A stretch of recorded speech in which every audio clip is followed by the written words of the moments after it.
PK52, the Saturday morning meeting. Happy New Year. Hope everybody had a great close. So I thought I'd start this year with a little bit of story. So most of you know that I'm driving a 220,000 mile Tundra, and that is getting to the point where I will let somebody else have that. So usually buy something around 150,000 miles, drive it 100,000 miles, and then let it go to a good owner. Car will be awesome and very well protected. So I broke my rule, said that a couple of weeks ago, bought a 112,000 mile FJ Cruiser. So normally I don't buy unless it's got 150,000 miles on it, but let me tell you about the ordeal of buying this vehicle. You know what, it's so funny. I've been in the business for over 30 years and so much has not changed. It's unbelievable that at point of sale, how much has not changed. I mean, not at all. So let me kind of tell you how it started out. The first thing I did was I'm trying to take care of my people, the Toyota people, so I reached out to 3 dealerships in the local DFW area, Dallas-Fort Worth, and talked to either the general manager or an active manager in the store. I said, hey, it's the 10th of December. I am going to buy something before the end of the year. I'm looking at an FJ Cruiser. If you have one in stock or you have somebody that you know that has one, let me know. I'd rather do business with you guys. So from that point of reference to 3 different DFW dealerships, I got no return phone call, no manager, no salesperson followed up with me, so I did not purchase my vehicle at a Toyota store. Unfortunate. So the next step was to go online and find out what was available within a 250 mile radius. I'd taken my colors down. I really wanted white. I've had an FJ before, had the yellow 07 with the white top. Just don't like the contrast in the top, personal opinion. So I was looking at white, all white. And my second choice would have been that gunmetal gray. I thought that was kind of a classy looking. So Courtney went and looked at one of those. I looked at Car Gurus, and I looked at Cars.com. Those were my 2 sources. I looked at a couple of other ones. Just didn't really like the way they presented the vehicles. So I ended up buying a vehicle that was referenced from Car Gurus. Information was good. Information was on point. The dealership responded to me immediately. So Courtney looked at a gray unit. She went down, got her flashlight, just like any car person buying any 4-wheel drive should do, got underneath the vehicle. The salesperson says, what are you doing? She goes, I want to find out where this has been and what they've done with it. Skid plates were completely torn apart. There was rust underneath the vehicle, and she stood up, shook the salesperson's hand and said, thank you very much for coming and let me look, and that was it. So the gray one was out. Located 6 white ones from 46,000 miles down to one that was a 2013 with just a little over 50,000 miles on it. I thought that was pretty interesting. Hit all 6 dealerships, let them know what I was doing, let them know I was going to buy something, an FJ, before the end of the year, and every one of the prices they were asking were within the budget that I'd allowed myself to buy. So, I mean, I don't know how you could be a better buyer than that. So eliminated 3 of the dealerships immediately because got no return phone call, gave them my phone number, and no return email, no digital response, no physical response. Guess they didn't care. So maybe they didn't have the unit in stock. It appeared on more than one website, so I figured the vehicle was standing tall and in stock. So that leads me to 3. Went and looked at one, and it was, I did the reference on it, pulled the Carfax on it, and it was locally purchased at a local Toyota store, owned by another Toyota store, and it was an independent. Now I tell you guys never to buy an independent, and I'm still good to that because I did not buy an independent.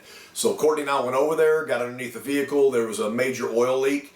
Told the owner of the facility, I said, you got a major oil leak here? He says, probably coming from the drain plug. I said, no, the oil leaking is black, and I checked the oil, and the oil has been changed. So he said, well, that's not a problem. We'll take the skid plate off and see if we can locate it. And I thought, you know what, if you're willing to go to that much effort to sell a vehicle, let me not stand in your way. Took the skid plate off. There was paraffin built up on the skid plate where the wax built up from the oil had built up there.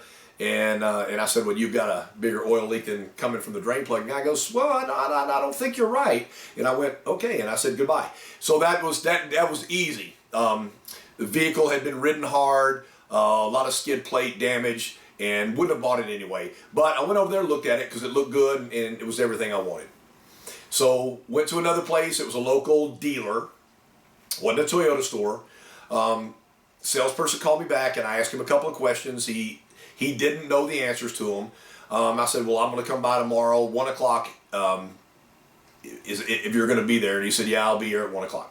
So from the time that I called him, it was a 24-hour span. No follow-up email, no follow-up phone call, no photos, no video, no additional information on the FJ.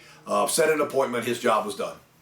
I did let him know that there was another vehicle I was very interested in, which was an hour and a half out of town, that I was going to go look at, so I was going to look at both of them in that day.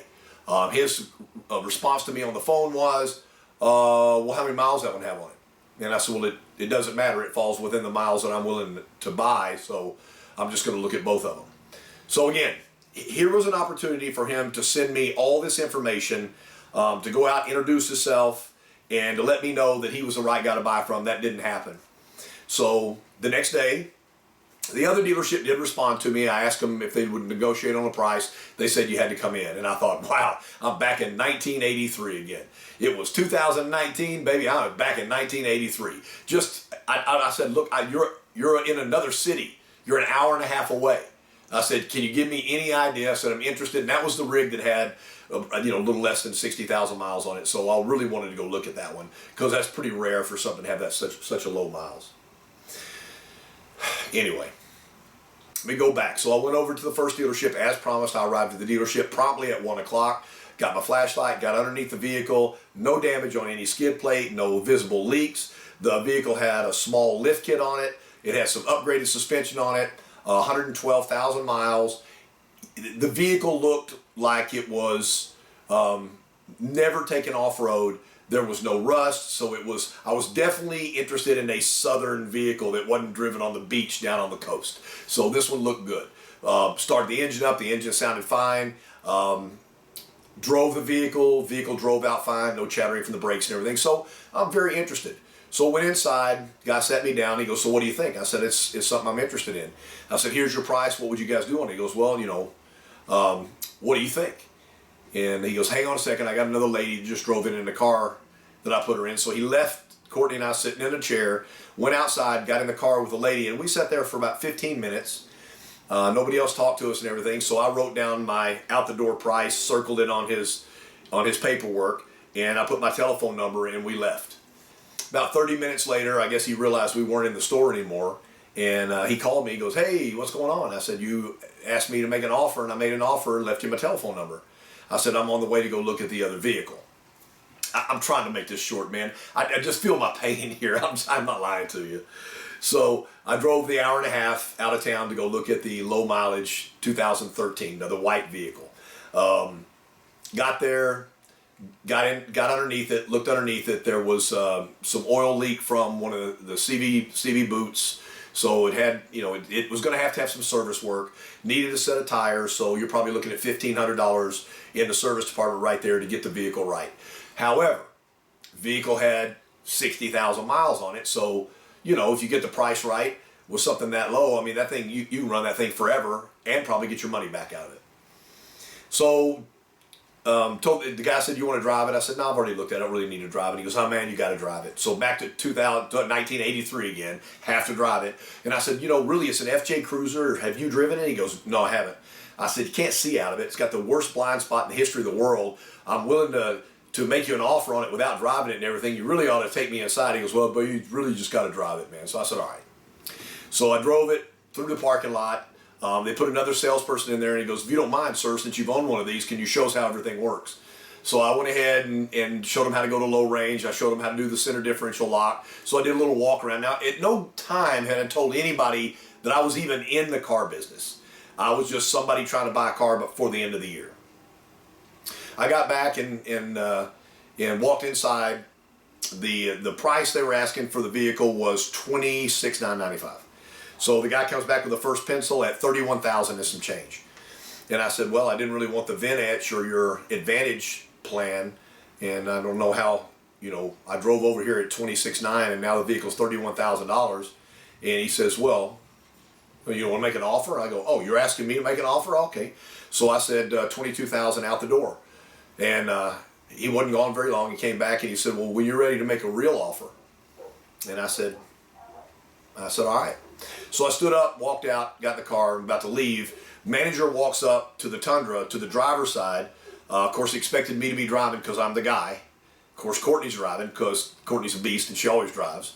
And he goes, oh, I'm sorry, I'll go around the other side. I said, man, you may be standing at the right side right now. You don't know who has the money.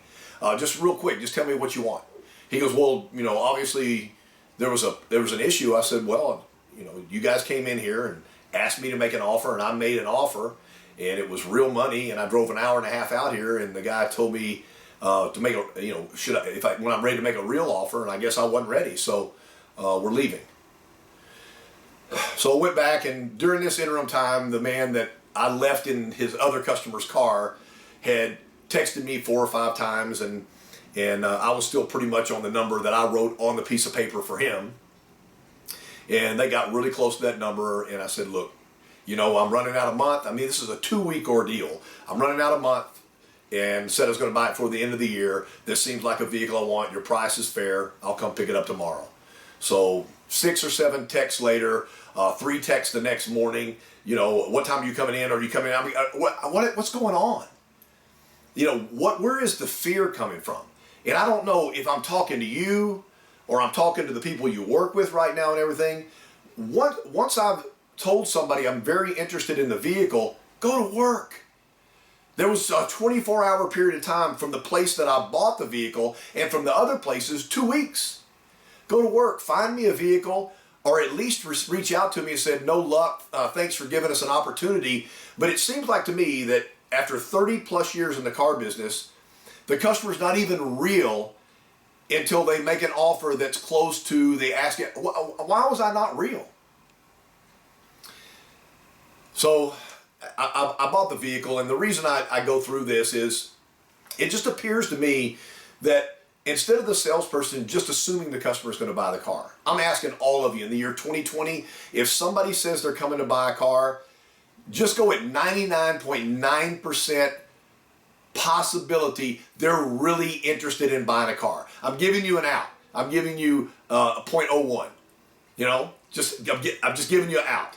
But just say, if they say they're coming to buy a car, they're coming to buy a car.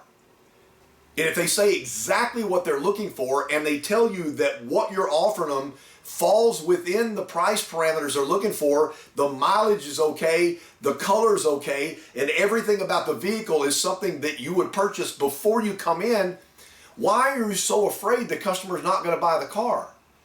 Set your mind right and understand that when somebody says they're going to buy the car, you should be the most shocked person on earth if they look at you and they say, well, I guess we're going to pass.